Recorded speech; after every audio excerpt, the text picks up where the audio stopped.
Delhi blast કેસમાં તપાસનો ધમધમાટ। દિલ્હી પોલીસની સ્પેશિયલ સેલ એફએસએલની ટીમ કરી રહી છે તપાસ। 100થી વધુ સીસીટીવી ફૂટેજની તપાસ। અલગ અલગ વિસ્તારોની હોટલ્સમાં ચેકિંગ બાદ શંકાસ્પદોની અટકાયત। દિલ્હી બ્લાસ્ટ પાછળ જૈશના આતંકી ડોક્ટર્સનો હાથ। ફરીદાબાદથી 3 આતંકી પકડાયા બાદ ચોથા ડોક્ટર ઉમર મોહમ્મદનું નામ આવ્યું બહાર। ઉમરે જ આત્મઘાતી હુમલો કર્યાની શંકા। ડીએનએ ટેસ્ટથી થશે ખુલાસો।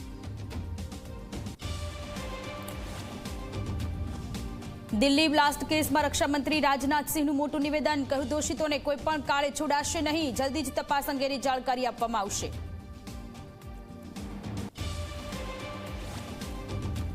દિલ્હીની ઘટના બાદ ગુજરાતમાં એલર્ટ। સુરત, અમદાવાદ, રાજકોટથી લઈને બનાસકાંઠામાં સઘન ચેકિંગ। દ્વારકા, અંબાજી, યાત્રાધામ સહિતના મોટા મંદિરોમાં પણ વધારાઈ સુરક્ષા। ગોંડલના અમિત ખૂંટ આપઘાત કેસમાં રાજદીપસિંહ જાડેજાનું સરેન્ડર। સુપ્રીમ કોર્ટે આગોતરા જામીન ફગાવતા રાજદીપસિંહે કર્યું આત્મસમર્પણ। પોલીસ રિમાન્ડ મેળવીને કરશે રાજદીપસિંહની પૂછપરછ।